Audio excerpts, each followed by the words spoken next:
Voilà,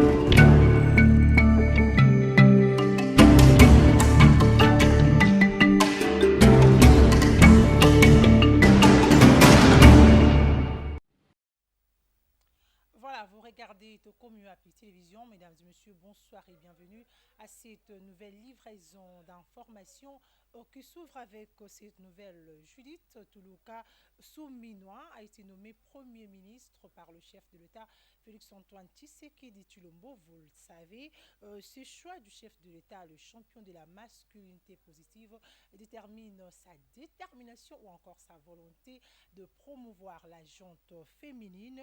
Elle devient ainsi donc la première femme à la tête de l'exécutif national depuis l'accession de la République démocratique du Congo à l'indépendance. Solange Makwanya vous retrace son parcours.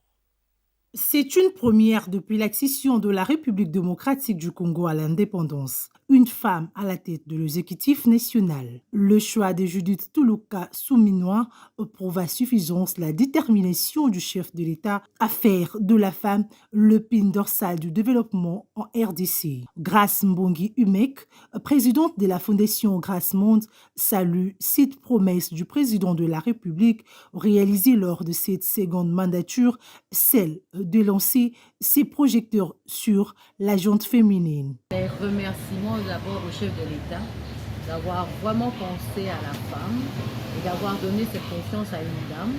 Vraiment, je ne sais pas comment lui remercier. Au nom de moi et de toute ma fondation et de toute ma plateforme, et ainsi que les femmes qui me soutiennent, en tout cas, tous nos remerciements au président de la République.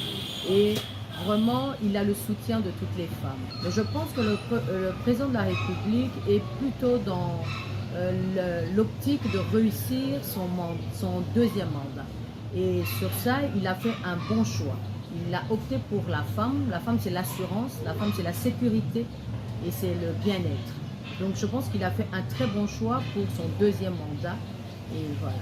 Alors que tous les états-majors de la politique et sociale sont dans la fièvre de la formation du prochain gouvernement, la présidente de la Fondation Grace Monde pense que la nouvelle locataire de la primature fait face à de grands défis dont la sécurité et les conditions sociales, lesquelles elle estime capable de relever. Oui, bon, mes attentes sont comme pour tous les Congolais en général. D'abord la sécurité à l'Est, et puis le côté social et l'économie de notre pays.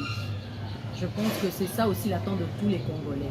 Quand j'ai commencé le projet de la gratuité de la maternité, personne ne croyait. Personne n'était convaincu que ça allait être adopté. Mais aujourd'hui, ça s'est fait, ça s'est adopté par le chef de l'État. C'est-à-dire que cette dame, regardez-la comme vous m'avez dit il y a 7 ans, que ce n'était pas possible la gratuité de la maternité, mais je me suis battue. Et je reste convaincue qu'elle va se battre. Et elle va nous prouver à tous qu'elle est capable de le faire. Moi, j'ai pu le faire, elle peut le faire. S'y référant au fameux adage congolais qui dit, je cite en lingala, Mwasi Atonga Kambokate, Grace Mbongi, invite la jeune fille et la femme congolaise à soutenir la chef du gouvernement plutôt que de s'ériger en antagoniste. Bon, en tout cas, moi ce que je peux dire à toutes les femmes, qu'elles prennent ça pour une porte qui a été ouverte pour les femmes. Que les femmes ne se disent pas qu'on doit la prendre comme une challengeuse ou on doit la mettre des pots de banane parce qu'elle ne doit pas réussir parce que c'est une femme, mais plutôt regarder que cette ouverture que le président a mise à cette femme, c'est une ouverture pour nous toutes les femmes. C'est-à-dire qu'on doit la prendre comme exemple. On doit emboîter son pas et non la mettre des pots de banane. Utile de rappeler que le successeur de Jean-Michel Samalou Kondé est la ministre sortant du plan du gouvernement Sama 2. Nous sommes allés vite en besoin. Vous venez plutôt de suivre la réaction de Grace Mbongi, présidente de la Fondation Grace au Monde, sur la nomination d'une femme à la tête de l'exécutif national. Cette dernière estime que le choix du chef de l'État est judicieux du fait que l'être féminin est le symbole de la paix et une assurance pour le développement d'un pays. C'est une initiatrice de la gratuité de la maternité, invite cependant le jeune fille et la femme congolaise à soutenir Madame Judith Toulouka. Et puis une nomination d'une femme à la tête de l'exécutif national. Je vous invite à suivre son parcours dans cet élément retracé pour vous par Solange Makwanya.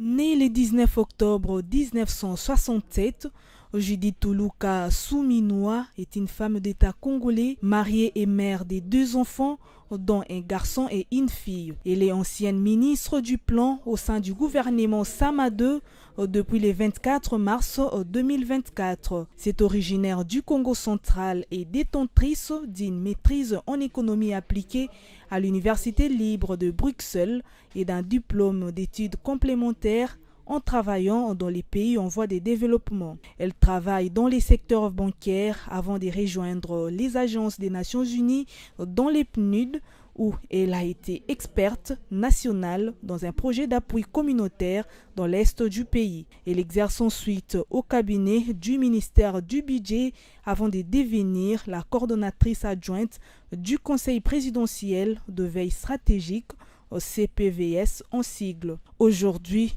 Judith Tuluka Souminoua devient ainsi la première femme à occuper les postes du Premier ministre en République démocratique du Congo depuis l'accession à l'indépendance en 1960.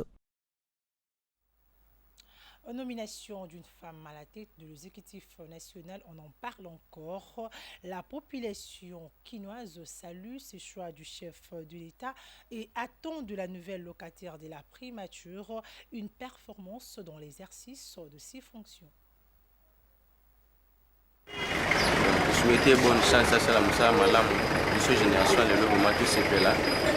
Bao bala na biso pena sima balo batali solo que non en tout cas ba pena biso petit bango vraiment bazaki bien par rapport ya gouvernement na bango bazaki na et continuer kabongo asa musani malamu souhaiter bonne chance eza pour na génération na ko teza na mbali boso pona mon premier ministre moi si na Congo donc c'est-à-dire konzambo kaza na vision malamu tout le monde bisika nous moi ça de la président ou bien de la nini de la cadre au moins que non makambo la bien avec logique eza mabete so bati mwana moi c'est eza mabete eza malamu po mbala biso na mboka na biso to moni mwana moi ça dit déjà pour la nomination de la dame en tout cas premièrement je félicite monsieur le président Félix Tshisekedi parce que vraiment c'est une bonne initiative pour une première fois en République démocratique du Congo qu'une femme soit nommée en tout cas. Et vraiment à la dame moi je dirais que vraiment courage parce que elle doit vraiment assurer parce que c'est la toute première fois de voir une dame assumer ses postes du Premier ministre. Donc vraiment moi je dirais elle doit faire la différence. En tant qu'une dame, donc, elle doit vraiment faire la différence parce qu'elle a d'abord, premièrement, un cœur de maman. Et elle doit vraiment assurer cette responsabilité de mieux faire plus que ses prédécesseurs, en tout cas. La nomination de Madame la Première ministre Judith est une joie pour toutes les femmes de la RDC. Je pense que cette joie traverse même les frontières nationales. Et dans le contexte actuel de la RDC, nous attendons beaucoup de vous, madame. Seule la compétence compte maintenant. Nous avons crié, nous avons chanté la parité. Le président de la République est en train de mettre en pratique cette parité.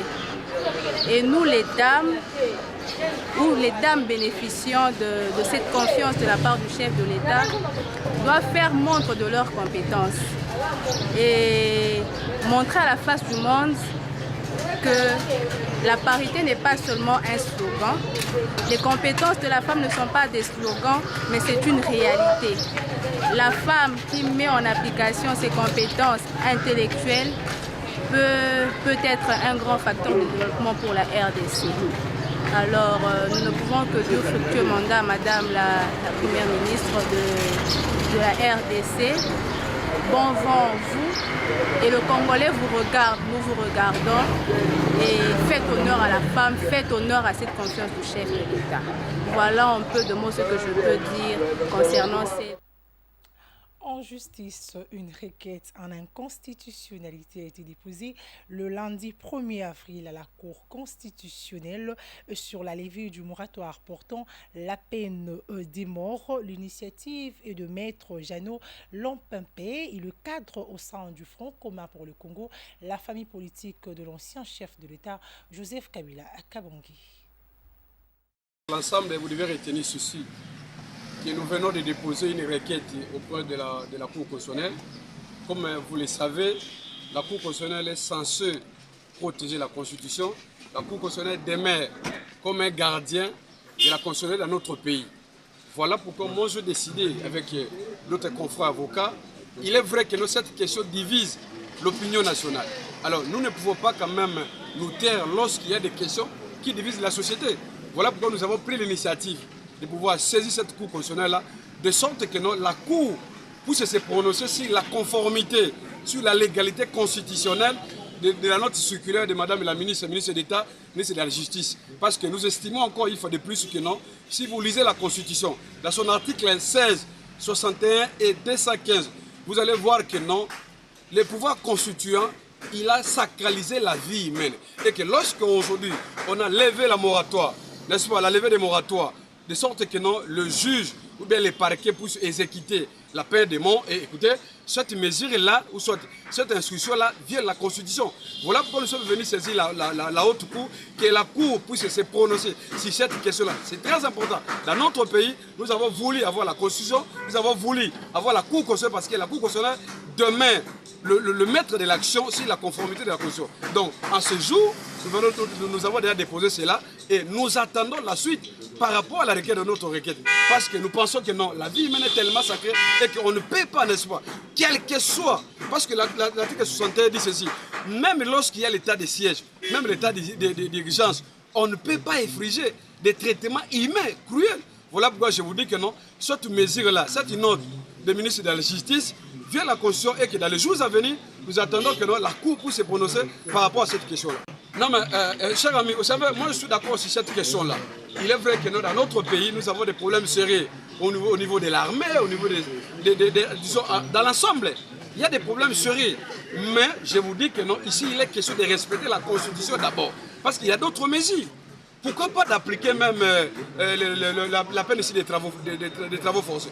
C'est tout à fait normal. Donc moi je vous dis que non, même s'il y a des problèmes de criminalité dans notre pays, mais l'État a l'obligation de pouvoir protéger la vie humaine. C'est très important. Voilà pourquoi j'insiste en disant que non, cette mesure-là viole la Constitution. C'est très important. Si aujourd'hui nous avons des problèmes de l'insécurité à Kinshasa, ou bien partout en République, je crois que l'État il a les moyens nécessaires, surtout concernant pour les traites.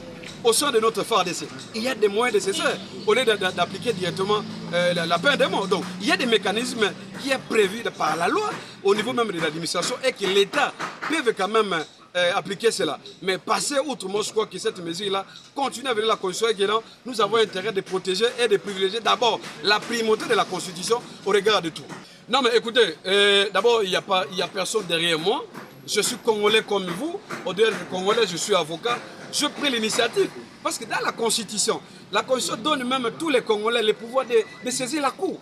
Donc ce n'est pas question d'être soutenu par les pays occidentaux ou bien les ambassadeurs, mais ici il est question nationale. Je vous dis que non, la peine de mort là va s'appliquer pas aux étrangers, c'est aux Congolais. Voilà pourquoi je vous dis que non, il n'y a personne derrière moi. Ce que nous voulons c'est quoi? C'est de savoir si cette mesure-là respecte la Constitution. Non mais écoutez, moi je confesse à la Cour. Moi je confesse à la Cour et je crois que cette Cour-là a l'obligation de pouvoir se prononcer. C'est très important. Merci. Et puisqu'on parle de la peine des morts, M. Zudan prononce cet élément lié aux droits de l'homme. Le Bureau conjoint des Nations Unies aux droits de l'homme a rapporté une augmentation de 2% en termes de violations et atteintes de droits de l'homme en République démocratique du Congo en février dernier. Contacté à ces sujets, Christopher Ngoyi, coordonnateur général de la société civile de la République démocratique du Congo, estime que cette augmentation s'est fait suite aux actions dans l'est du pays, notamment à la non-implication de la communauté internationale dans la guerre qui gangrène cette partie du pays. L'état actuel de la RDC, c'est un pays en guerre non déclarée. Il est tout à fait normal qu'il y ait augmentation des cas de violations des droits humains, comme en tout pays en guerre. Et il y a des exactions beaucoup plus concentrées à l'est de la RDC, là où il y a le théâtre évident de la guerre. Bon, quant aux atteintes dans le reste du pays, je crois que les statistiques indiquent qu'il n'y a pas une augmentation substantielle, bien au contraire une diminution. Mais c'est surtout là où il y a la guerre qu'il y a augmentation. Mais n'empêche que dans l'ensemble, c'est la RDC qui est concernée. Donc, le gouvernement s'attelle à mettre fin à cet état de choses et c'est une tâche aussi relativement difficile compte tenu du contexte. Mais ça devait être également la préoccupation de la communauté internationale qui laisse faire certaines choses susceptibles justement d'augmenter ces atteintes-là. Donc, les droits de l'homme, autant on fait le monitoring, mais on devrait s'appliquer. C'est une affaire de tout le monde. On devait s'appliquer à faire en sorte qu'il n'y ait pas des espaces où il y a des atteintes d'une telle ampleur.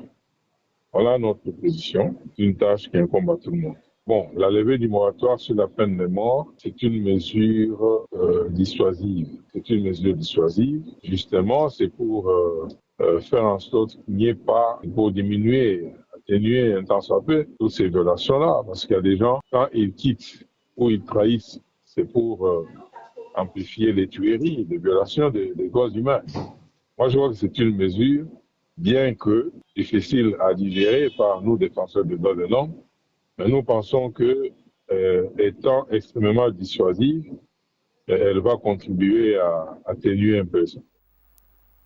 Augmentation des taxes dans la ville de Goma, l'un des élus de ce coin du pays, le député national Éric Banoapoua Mombere, plaide pour un allègement fiscal. C'est dans cette logique qu'il a déposé une déclaration à la primature au nom de ses électeurs de la province du Nord Kivu, considérée comme une province sinistrée. Il s'est dit déterminé de mener jusqu'au bout son combat, question d'aider particulièrement les opérateurs économiques de sa province, victimes de la barbarie du M23 et des EDF. Je venais de l'introduire. Beaucoup, au niveau de l'opinion nationale et internationale, nous ont posé plusieurs questions relatives à la position ou au point de vue de la CNDH par rapport à cette actualité liée à la décision prise par les autorités congolaises, mieux le gouvernement congolais, en rapport avec la levée du moratoire sur la peine de mort. C'est avec raison que on nous demande de donner, l'opinion nous demande de donner notre position, puisque la Commission nationale des droits de l'homme est une institution étatique, une institution d'appui à la démocratie, qui est un outil plutôt, une institution qui a la charge de conseiller le gouvernement congolais, conseiller les autorités congolaises sur toutes les matières qui touchent à la promotion et à la protection des droits humains. Aujourd'hui, après beaucoup de cogitations, beaucoup de recherches aussi. sa qualité du deuxième vice-président de la Commission électorale nationale indépendante, Didi Manara a assisté le lundi 1er avril à la cérémonie de clôture du mois de mars, au mois dédié à la junte féminine organisée dans la salle Apollinaire Malou Malou, une occasion pour la CENI de manifester haut et fort la solidarité à l'égard de femmes victimes de violences électorales dans certains coins de la République démocratique du Congo. Plus de détails dans nos prochaines éditions. En société, les travaux de construction des caniveaux pour l'évacuation d'eau de pluie à la base de graves inondations s'exécutent avec une lenteur indescriptible au quartier des Bonhommes. Nous sommes dans la commune de Matete, inquiète et victime à la fois du désordre observé. À la suite de ces travaux, la population tire la sonnette d'alarme pour que l'État prenne ses responsabilités en vue de préserver la vie humaine.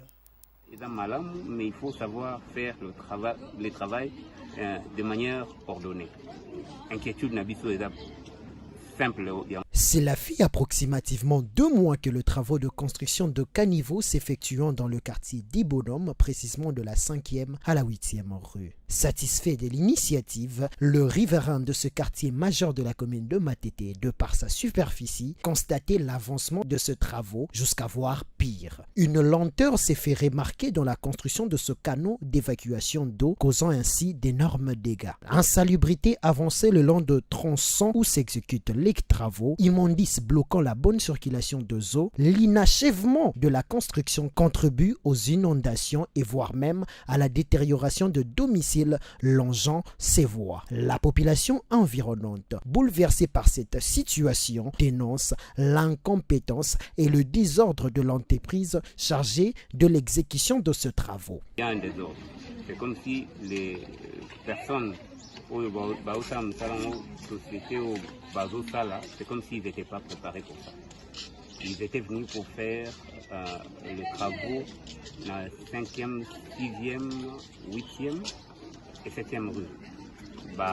Bandipe Moussala na bango na 5e rue, bakutani na barrière. C'est qu'il y a eu des constructions anarchiques. Il y a Batubatungi na C. Bakati kuna baye na 6e rue babandi kosala bakréer ba désordre bamai katani na kokata wana bangonde bakati bamai ya batu et les gens reviennent pour que bango moba koma kofuta ba réabonnement lisusu na régie des eaux batiki ba potopoto batiki ba mabulu ils savent pas travailler comme s'ils étaient préparés. Indignée, cette dame qui a vu sa parcelle être à moitié démolie implore aux autorités de s'impliquer et de trouver une solution urgemment.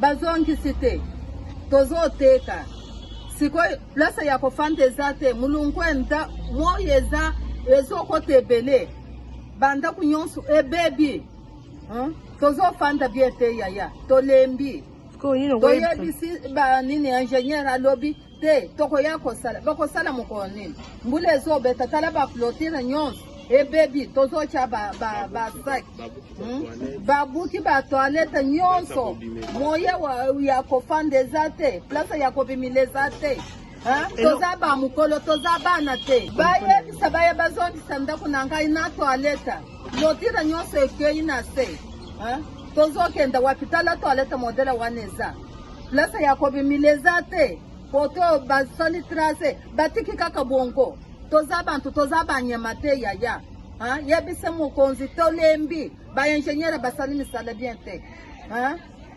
batiki kaka bongo toza na mama mukolo boy akobe mile wapi tala ba toilette nyonso tosha ba elamba ezalaka lotire toza na elokota. Face à ce problème, les autorités compétentes sont priées de tonner pour que cette population retrouve le bonheur de vivre. Nos reporters nous amènent à présent dans la province du Congo central. Le marché Lukala, situé dans les territoires portant le même nom, n'existe aucun du nom. Les vendeurs de ces lieux de négoce sont privés de talages ou de tables sur lesquelles placer leurs marchandises. Ils sont contraints d'exercer leurs activités à même le sol dans les conditions non hygiéniques. C'est malgré l'existence des taxes. Ces derniers tirent la sonnette d'alarme. Alors qu'à Kinshasa, la capitale de la République démocratique du Congo, la vente des marchandises à même le sol constitue une technique pour se faire remarquer dans le marché et attirer la clientèle. Cette pratique est bien un recours pour les vendeurs du marché Lukala, privés de talles ou de tables sur lesquelles placer leurs marchandises. Nous sommes dans la province du Congo central. Depuis des décennies, les vendeurs de ces lieux de négoce exercent leurs activités dans des conditions précaires et c'est sans tenir compte des règles d'hygiène car très souvent, par inadvertance, d'autres clients marchent sur le marchandise. Hormis le manque d'étalage, ces commerçants sont aussi exposés aux problèmes d'insalubrité. Après chaque pluie, la boue, le flaque d'eau puante et des déchets décorent ces lieux de vente. Une situation qui coexiste bizarrement avec la perception de la taxe au quotidien, mais incapable de résoudre ne serait-ce que l'insalubrité devenue un fait social normal.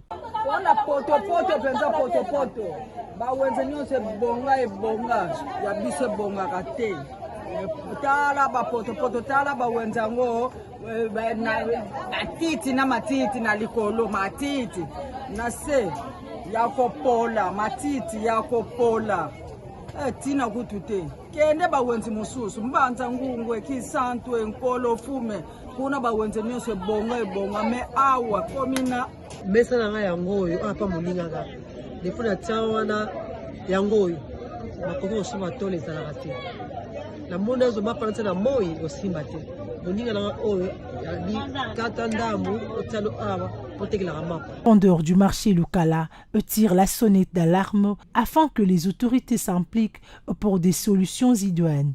Bon, les autorités, en tout cas, biso en tant que peuple, tous la difficulté makasi.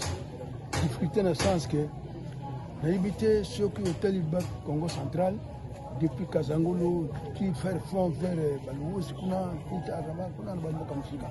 L'habité était à marché je ne crois pas. C'est pour vous dire que vraiment tous un souci à Mboko local, je ne sais pas ce qui coloca, ce qui nini, je ne comprends pas. Depuis que je suis le président, to beleli bakonzi, mais jusque là rien ne change.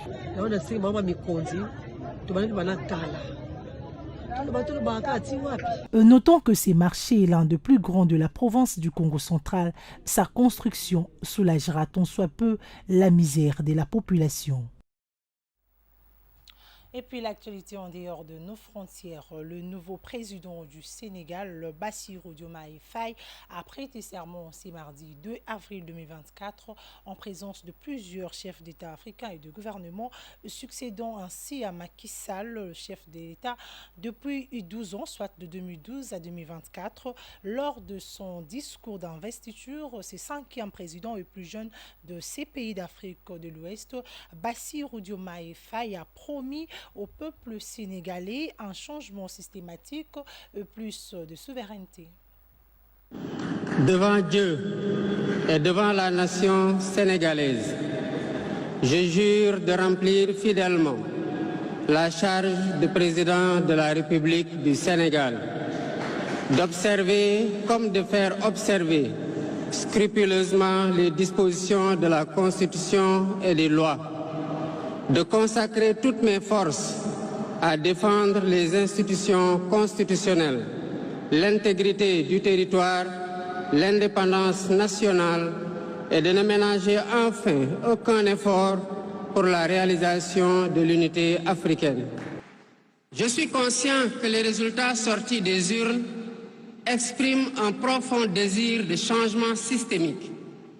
À travers mon élection, le peuple sénégalais s'est engagé dans la voie de la construction d'un Sénégal juste, d'un Sénégal prospère, dans une Afrique en progrès. Et dans cette œuvre de construction d'un Sénégal nouveau, je travaillerai inlassablement à la préservation de la paix et à la cohésion nationale. Je garderai à l'esprit que notre ressource la plus précieuse demeure la stabilité de notre pays. Je mobiliserai les Sénégalais d'ici et de la diaspora autour d'un projet national fédérateur et orienté vers un futur serein.